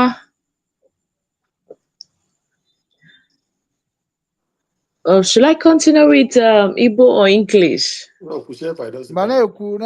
na-ekwu kwuo otu ị ga-esi dị free wee kọwanwuo ife ị chọrọ ịgwa ndị ụwa, maka na ihe niile na-ekwu ebe a gọọmenti na-anụ ya, ndị ụwa na-anụ ya, and ọ ga-abụkwa evidence of na ihe a na-ekwu si na be anyị na-abịa, because na some people ada ama ka ndị nọ na villages ata ahụhụ ife ha na-agabiga, maka na midia ndị ndị kwesịrị na-ebutere anyị ya bụ ndị a na-agbara eme ka o si masị ha, ka m kwuo ya. So ihe ọbụla ị na-ekwu kwuo ya ka obi gị si dị, kwuo ka o si dị, asọ n'anya na ọnya bụ midia Obinwanne ji wee dị iche na-aga n'iru ma English ma Igbo, ebe ọ ga-adịrị gị mma to say it. It's good. Welcome.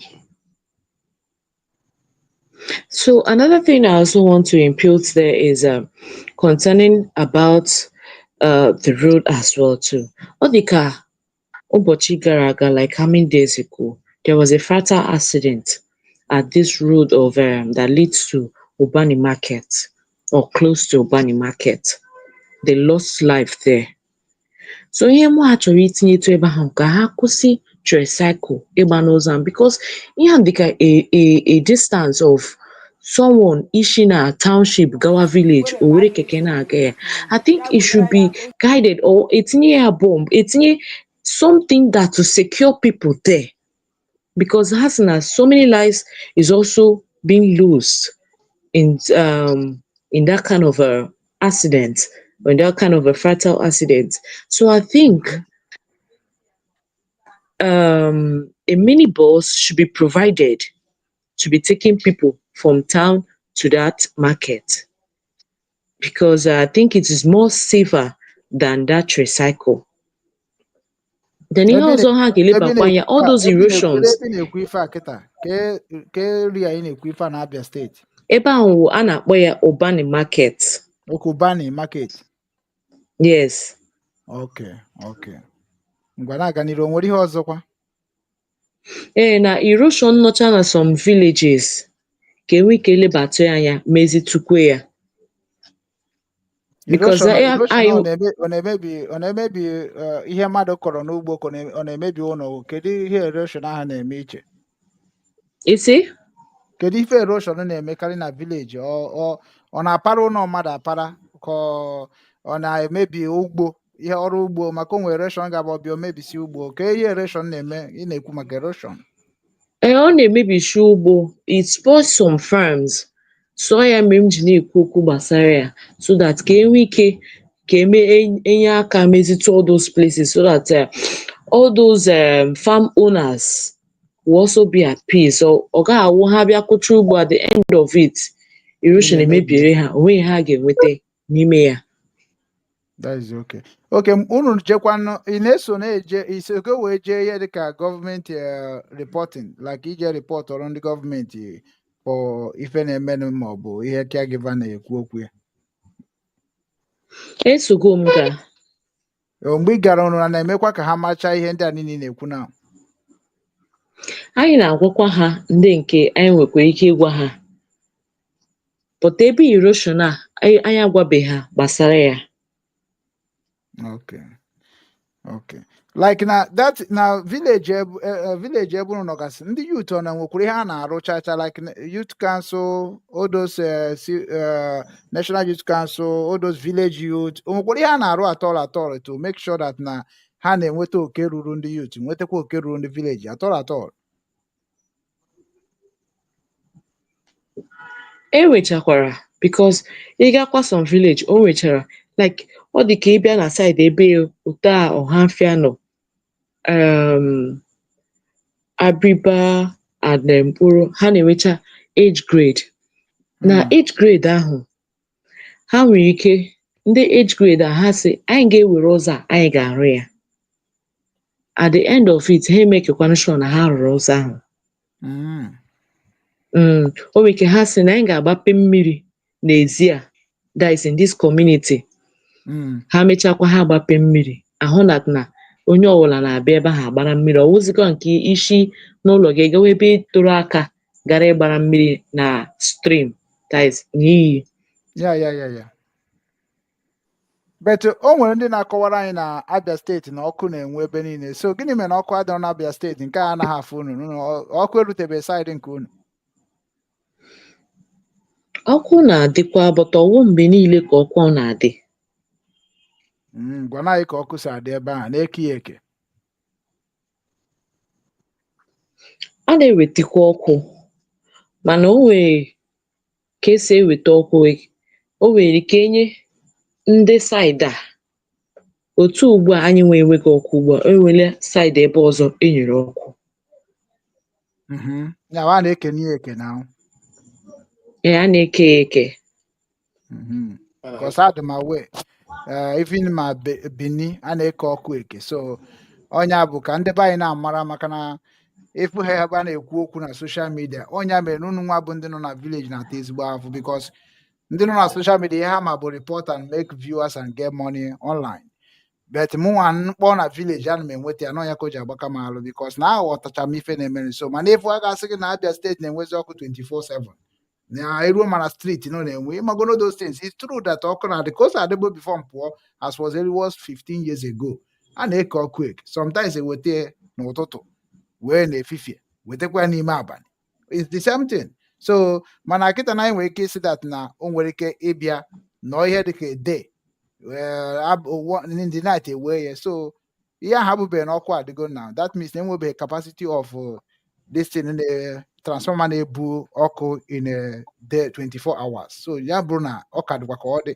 So daalụ nwaanyị ọma, ekenere m gị so far ka isi wee tinye ọnụ n'okwu ma mekwa ka anyị mara o nwere ife ọzọ ị nwere ike ịgwakwa anyị bifo anyị aga na nke nna anyị, maka nna anyị ga-ekwukwa nke o ji bụrụ nna, maka na o nwere experience ọ ga-enweta, na o nwere ihe nchọkwara ịjụ ya one or two things about ihe na-emekwa n'obodo.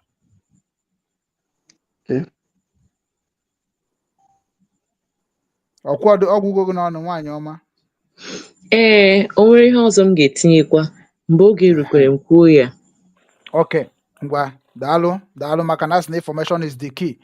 Otu anyị si kwue, people are listening, people are watching, people are taking record, because na ihe anyị nọ n'ime ya bụ ka ọ dịrị onye ukwu mma dịrị onye nta mma.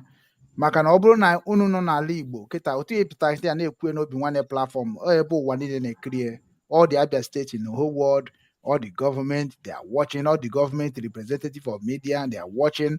So anya mee njada agwa ndị be anyị si ya na ya dị akọ na ya dị mba mba na ihe anyị nọ n'ime bụ ikwu the reality, because truth is the one that makes us to live together and live joyfully. So nna anyị na-ebi abịa na nke gị, kedu ihe ị nwere ike ịgwa anyị, ife ị nwere ike izi ndị Igbo maọbụ gwa gọọmenti na-atụ gị n'ọnụ ma na-atụ ndị gị na ha nọ n'ọnụ maọbụ ndị obodo, kedu complain, kedu ife na-eme n'obodo gị ị nwere ike ime ka anyị nchari na-emara ndị caregiver nwere ike inyekwa aka wee pasara ndị gọọmenti? Thank you very much. First of all, wine on ime the lot of economics na-akọwa na human ones are insatiable. Yeah. Ọ na-akpa mmadụ panishi abụrụ iwe a na-emezu n'ogbu oge. Of course. And ọ ya kpata eji wee nwe iwe a na-akpọ scale of preferences. Scale of preferences meaning na iwe mmadụ nwere mkpa 20. N'ime mkpa 20 ahụ, iwe o nwere bụ 1 million naira ka o wee satisfy ya mkpa 20 ahụ. Mana obuke mkpa ya eri 300,000. Obuke mkpa n'ime 20 ahụ nwee nke eri 700,000. So na o meaning na ọ bụ na onye ahụ shini ya eji 1 million wee mee mkpa 20 ahụ, ọ ya adị possible. Mana o nwere ike iji 1 million ahụ mee mkpa na-abụ. Mkpa na-abụ ahụ ọ ga-emebu nke dị 300,000 na nke dị 700,000. Na mana n'ime mkpa 20 ahụ, ọ ya achọ ka ọ mali nke bụ nke na-enye su, nke nọ na-akpaliri nne, nke dị present, nke bụ nke ọdụkọ dị mkpa. Ọ bịazi ogbenye wee mee number 1. Also, and keep board on Panime the other 19. Women number 2. Now we're going with that scale of preferences. We'll learn from number 1 to number 20 based on importance. So, Ella Uncle and government in Nigeria. Open release they go to governor of a state. Nimega when release here, or go when they didn't do an Ashanya. You will release that money. Exactly. A release the way go for Boya de Zinonia. Mm-hmm. But I'm Boya will go by governor and Waka. Oh, we can mobilize 40%. Mobilize governor Okanya draw too much. Mm. Oh, we can mobilize 40%. Nimaya 100% of Ega Wapata. Double in a bank here, no Diana. Then the other 60% on. And when you get no House of Assembly, I see inye mu ke obu dinye ra anyi nka anya ya gba na anwu otura follow we ke be 20% yoti na biko owo 40 n'ime 40% ahụ wonu ndu nke meli chịkọtara ndu vote ri we win election ndu issue mele organize o we ke wofte 20 or 25 to aliva iwu gọvanọ igbo ye kezi ba ndu bundu ogbe ndị we na-esiri ike ma the general population eji maka weta ego ahụ we can make lose 20%. And in 20% ahụ ndị nke jesiri kwụọ na ballot box enyere ma 5,000 ma 10,000 wee votu onye wee win election adọkali nke maybe 50% onwezi ego dum kedu ibe nji wee weta ibe ndụ ibe nji wee analyze ya bụ ka nwale dat na mma once anyị stashable because the resources do scarce. Okay. Now ibe anyị na-eme dịka ibe coordinator anyị na-ekwu now o nwere mgbe anyị ji gaa emechie ma nri mee ma ọgwụ wee megwuo ma nje ide na apa mmadụ na obodo ma ọ bụ ezi ma ọ moto na-aya edebe ka gị na pepe gbana agbazina anyị nwere ike tibe ndị ahụ niile na program mana nke anyị ga-emenwu ịbụrụ ọba ihe gbasara iwe oriri iburu ihe gbasara creation of employment maka ndị dị unemployed especially youth anyị gụchala akwụkwọ na-achọ ọrụ ndụ nọ na villages dị iche iche agụụ na-agụ enwere agụrụ ya bụ akwụkwọ mana be enwere ihe ji ya eje ma ọrụ aka ọ ebe ndụ target anyị ịghọtago then enweziri ike as time goes on from idea nwatakịrị wetara na anyị nwezi ike si oke anytime coordinators anyị ga-eje ya bụ the governor or ya bụ the mayors she mee ka mara ọ bụ na ide na agwa na apa mmadụ na that local government area na that area she mee ka governor ka the local government mayor mara na ide na apakwana mmadụ na ebe duele na ward ya ịghọtago over na nke ahụ bụ iwe anyị bụ ndụ caregivers bụrụ mgbe anyị na-eje nke ndụ mmadụ nri ma mgbe anyị na-eje ka ije nye ndị youth ọrụ n'ebe anyị bụrụ na that ward ịghọtaba so mana our primary focus na bụ ime sure na ụmụ agadi nwoke ma agadi nwaanyị ndị enwerezi di ma ndị enwerezi nwunye ma ndị enwere ụmụ mana ọsọba nọ iwe anyị eri adụrọ ịghọtago ụwa anyị je diskọta ebe ahụ nọ anyị nwee nwoke nke anyị nwere na akpa nke anyị eme onwezie ndị ọ na-emetụ aka na ọ na-anụ ọkụ n'obu nweta iwe chi ka etinye wee nyebe ndụ anyị etinye ya njezie ọ bụrụ iwe anyị enyebe 10 anyị ejiebe 20.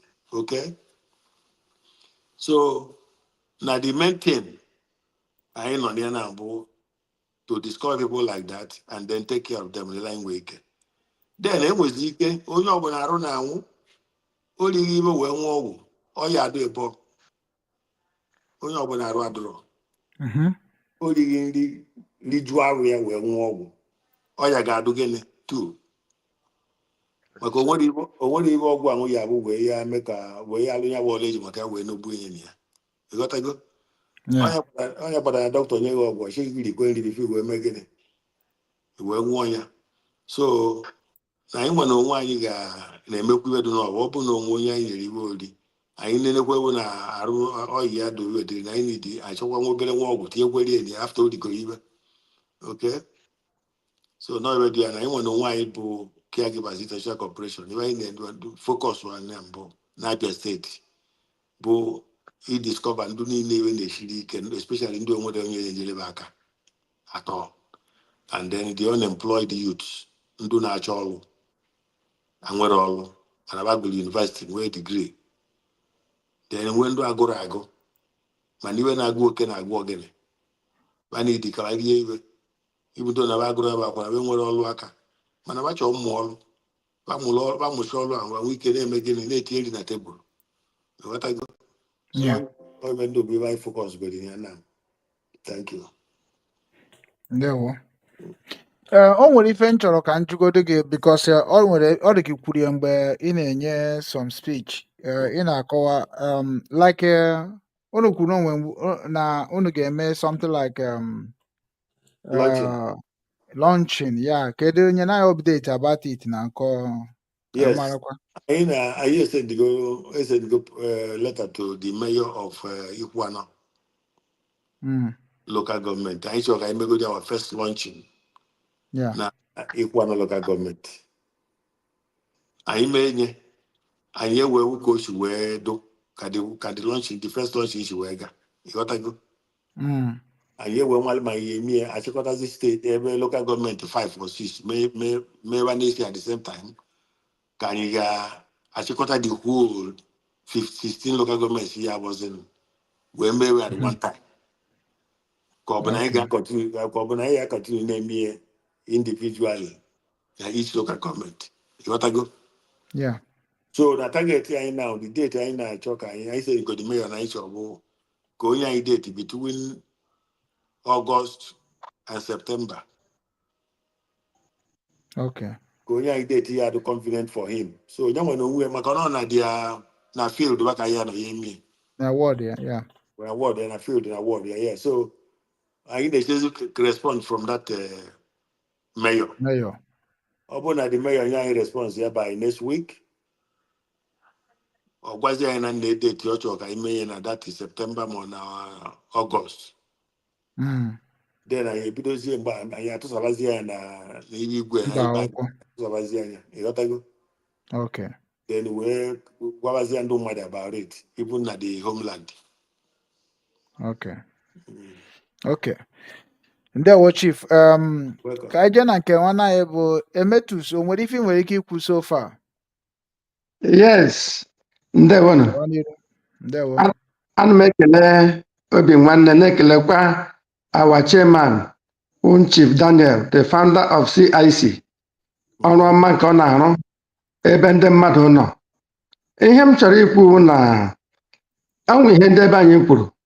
A sị na ofu onye anaghị afụ ọkụ agba ojii, which means ya nwa naanị ya agaghị emeli ihe naanị ya. Dịka a na-atụsa ozi a, ka ozi a rukwa ndị ọzọ ntị, ka a sọpụta this our great man. Ihe a na-eme ka o nwee ike ruo ndị mmadụ ntị, ka enwee ike na-eme ihe o kwesịrị ka eme. Ịbata n'ime obodo, gaa hụ ahụhụ ndị mmadụ na-ata, gaa hụ ndị na-enwedịghị ike ịṅụ ngarị n'ụbọchị. So otu a our chief eze anyị onye isi anyị tụpụtara atụmatụ a, biko arịrịọ m ewu ka otu ndị mmadụ ma ndị nọ na mba ofesi ma ndị nọ na Naịjirịa bụ na ụmụ Igbo ha nwee obi nwanne ka na-enyetụrụ ndị o kwesịrị nyere aka. Ndewo nọ ihe m chọrọ ka m kwue. Ndewo nọ. Ndewo nna ikwuru ọfụma. Chief, ọ bụrụ na at least message pass go mana m na nwere much ị nwere ike ịgwakwa ndị be anyị okwu niile na voice note and message adịgo ka ndị be anyị afụkwana ndị bụ ndị caregivers and believe m na onwe much message ịghọtago unu etinyezie. So mana ọ bụ na onwe ezi anyị achịkọ ọnụ ya maka na ọ na-adị mma ka eme ihe nwe obere ka ndị mmadụ wee ga-enwuo ya. Yes. Mana abịa m bido n'oge sorry abịa m bido n'oge maka time o nwere ka nsị kọmputa m confused m seriously because my time na kọmputa na nke phone nke na-eme na abụrụ ofu so onye akọsịrị ya. So asị m ka m m werezi ohere at least ọ bụ na anyị ga-enyekwuzie ma Susanna time ka onwezi ọ ga-ekwuzi okwuzie na nchịkọta gị nwa chịkọtazie n'ikpeazụ ka anyị wee hapụzie oruzie next week anyị ebidokwa. It's okay. Susanna, ngwa na onwere ife na-ekwu gị chịkọtazie gwa ndị Igbo okwu gwakwa ndị gọvanọ Abia steeti nye anyị magoro ka ị ga-esi wee zie dị ozi ka ọ dị oke. Okay, ndewonu, ekele m unu. Ihe m nwere ike ikwu ka esi ka gọọmenti kwadokwa nyere anyị aka anyị nwawu ndị caregivers, because mgbe a sọpọtụrụ, mgbe ofu onye na-eme ihe na-emere ọha, ọ na-eruche ebe niile, mana mgbe mmadụ niile pụtara nye aka, ọ ga-eruzicha ebe niile, ọ ga-eru ọha niile. So my own take is for the government to support caregivers, and I'm also thanking the government for the good works they have been doing, especially our Excellency, the Governor, His Excellency Choma Alex Oti, for the good works he has been doing, even also to our Mayor, Chief Carlo Elenya Ojo, and also our Caregivers Chairman, Chief Daniel Chika. I'm also thanking every one of us, even the Obinwannem news as well too, because we have been doing well. So the government should please endeavor to support caregivers so that we can reach out to those who have not been reached to, so that they will know that we are active and we are going to work with them. Thank you. Ndewo. Emetus ngwa were chịkọta ya na so ka chief wee kpoko ka anyị naba. Okay, ndewonu. Ihe m na-ekwu na ndị Igbo si na anyụkwa mmamị n'ọnụ ya ọgba ọfụfụ, ka mmadụ niile tinye aka n'ọrụ ọma a chọrọ ịrụ n'ebe ndị anyị nọ, ka udo na ọṅụ dị na ndụ ndị anyị na ha bụ ndị abụ ụmụnne anyị, ka ndụ dị mma rute ha aka site na nkwado nke our able chairman Chief Chika webatara n'obodo anyị nwụ n'ala Igbo, ka anyị si ebe ha nọ na-enyere ndị kwesịrị nyere aka oge o kwesịrị nyere aka, ka hapụ ị na-anwụ oge erughị eru, ka hapụ ị na-anwụ n'ihuju anya gbasara ndụ, ka ọ dịrị onye ọbụla mma n'aha Jizọs.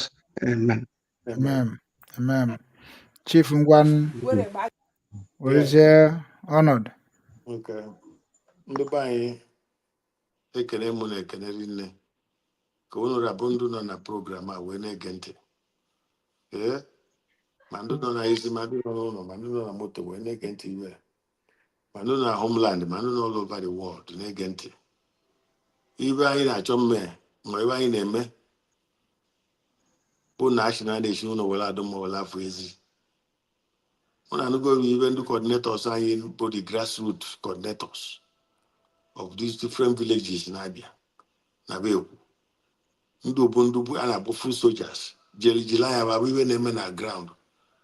Anyị nwere onwe anyị nọ n'obodo ebe a mara nke anyị nwere nke anyị wụrụ ọba nwa na-abụ ya report to us. Otu o ji wee bụrụ na o nwere ndị onwe nwere ike nwụgarị, and anyị mana garị bụ the cheapest thing mmadụ nwere ike igote nwụọ, mana a na-akụ ndụ na-akụ ọgwụwa na ọdụ okwu ọ bịara arụ ịnwụ ya n'elu obodo ji wee dụ. So ekene wee dụ Chineke na this Caregivers International nwere ike wee nọlụgiri gbam na Abia for now. Onwe onye ọbụla nwere iwe ọ ga-atụ n'aka, ma ọ bụ akwa ịnara eyi ma ọ bụ na ọshụzi ịnara eyi iri azị eyi, ma ọ nọ iwe oriri mgbe sọplọs nwere iche mme, ma ọ bụ ego ịtụ anya. Oge na-abịa ihe enye unu infọmeshọn eleji ya atụ ya ka o ruo anyị aka, so that ọ bụrụ na o ruo anyị aka nwa ihe welukwe n'ihe ndị onunwa iwe na-atụ n'ọnụ. Ka anyị agago nwa n'onwe nọ n'obodo oyibo na-eme enjoy ewe ma na ndị rafụrụ ụlọ n'onwe na o nwekwere ndị na-agba mbọ ka adịchọ na be n'onwe na-emekwa onwe enjoy. So na ana m ekele onye ọbụla nọ na program a taa. Chukwu gọzie unu n'obodo emen. Ndewo. ndewo chief ekene m onye ọbụla ekene m unu wee na-asịkwa na ana m ekenekwu na ebe ọ bara ụba maka na ọ dịghị izi ọkacha ndị nọ n'ala Igbo maka na ala Igbo ahụ bụ ebe anyị niile si wee pụta ana anyị ga-anachite dịka nsị nọ n'ala Hamburg Germany ana m afụ nlecha anya na ihe ka obodo si wee maa mma wee ihe nga na-abịa m n'isi bụ kedu ka ndị be anyị ga-esi dị ona imagine ka ndị tiri vidio kịta na-afụkwa some environment wee na-echetakwa about almost 10 to 15 years ago.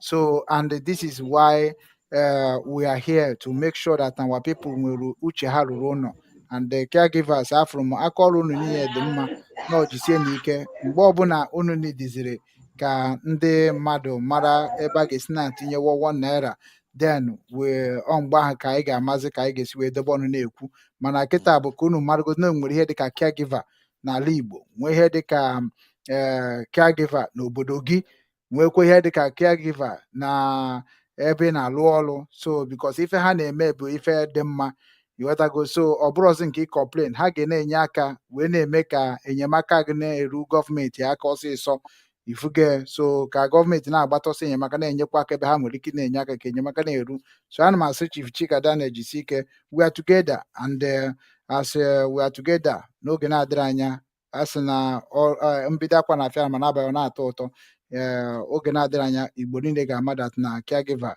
bịara na udo oge favor onye ukwu ma onye nta wee na-asụrụ ndewo dịka nsi wee bịa nọnye ka ọ dịkwanụ na next week ọ bụ Saturday Sunday mgbe ọbụla ọ ga-abụ we are going to make you to know ndewo nna anyị daalụ so Igbo ndị ọma na-ege m ntị ekene m onye ukwu kene onye nta wee na-asị nke onye chiri ya zere ọ kakwa m nwanne unu nwoke Ugwu Okechukwu Obinwannem nke ndị Igbo dịka nsi wee nabata ndị Caregivers International Corporation bụ ndị nke na-eje ozi maka ndị ọ na-atụ n'ọnụ maka ndị na-enwere ka ọha ha maka ndị gụchara akwụkwọ nwere ka ọha ha ihe a bụ ebumnobi fa and ndị ahụ bụ ndị chọrọ ịmụ ihe dịka kapịnta ndị chọrọ ile ihe dịka ahịa olile ụmụ ihe niile a ndị a ga-eji obere ego wee bido nwuo ọnya ka ha na-ekwu okwu ya na ọ bụ na ị na-edie ya na ọ bụ na ị nọ n'ala Igbo special Abia steeti ka ha nọ kịta then ị nwere ike ịkpọtụrụ nọmba nke a dị na skrin bụ nke dị na be anyị ga-ekweghị ụkpọ na ọ bụrụ ị nọ na be anyị ya bụ ka gị na ha kpaa ka ị mara ebe ha nwere ike inyenwuru gị aka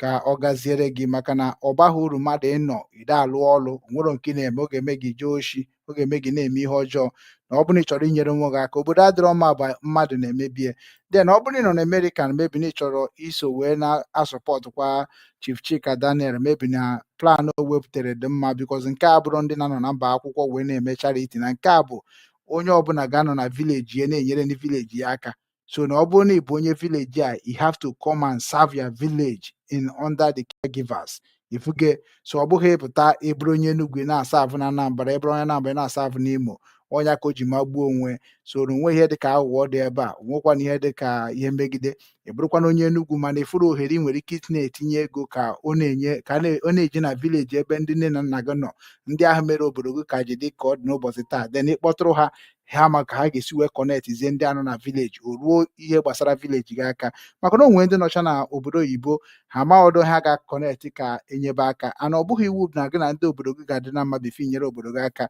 so onye bụ na ọ bụ na ị nọ na Amerịka chọkwa ka ị soro wee na-eme ya bụ ịkpọ nọmba Amerịka nọmba gị na Chief Chika Daniel akpa den ihe na-aga aga ọ bụ na enwe ihe dịka ọganizeshọn bịara ọnụ a na-eme ya otu a ọ ma abụzi ihe eji eme biznes maka na people jizi charity eme biznes now ịghọtaghị akpọpụta ofu onye ahụ adịrọ ewere nakọrọ ndị Igbo niile ego ị na-akpọ 30 million 15 million 20 million just na-atụrụ na onye na-anwụzi anwụ mana ọ bụrụ dat ndị adịcha ndụ nwechara problem ịma na inyegoro 20,000 ha na-amani elu ndị Igbo agaghị abịakwa tụọ mgbe ahụ bet na ama m na ndị Igbo kịta na unu ga-atụgharị obi unu bikos na obi unu abụrụ obi nkume ana m ekene unu ọkakwa mụ nwanne unu nwoke Ugwu Okechukwu Obinwannem nke ndị Igbo abụ m onye amaji ụmụakashi nke dị na Nsụka n'ime Enugu ala Igbo anyị na-ekwu ogwe ka ọ dịkwa mma ọzọ maka na ala Igbo dị mma ọ dịrị mụ na gị na-abụ wee na-asị na ọ ga-adịkwa otu a na-agba ọzọ anyị na-ekene ndị Caregivers ha jisie n'ike ka ọ dị ka anyị afụrụ ndewonu With over 87 million people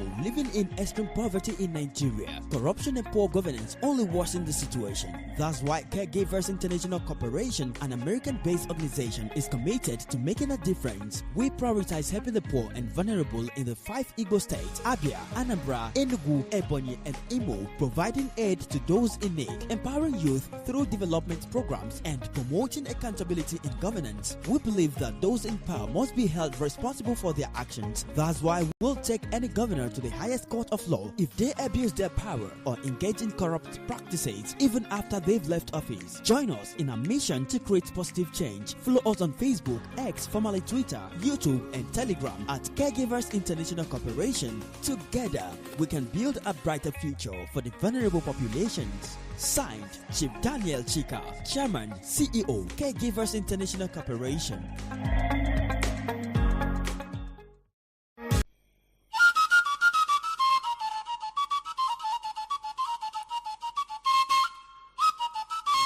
Obinwannem Igbo Global Cultural Movement Foundation. Obinwannem Igbo Global Cultural Movement Foundation. Ebumnobi anyị iweghachite ugwu na nsọpụrụ ahụ eji mara ndị Igbo n'ala Igbo.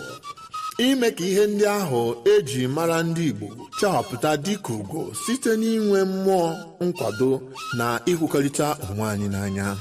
Ịhụ na ahụhụ na mkpagbu dum anyị gabigara na mgbe gara aga bụzi nke echefuru echefu maka otito na ọdịmma nke ọdịnihu ndị Igbo. Ịkwalite ọdịmma ndị Igbo site n'igosi ịdịkọ n'otu na agamnihu. Ịhụ na ndị Igbo jikọtara onwe ha dịka ukwu asịsa, were ofu obi na-arụkọ ọrụ iji hụ na njirimara na omenala ndị Igbo na-achawapụta ka ihe na mba ụwa.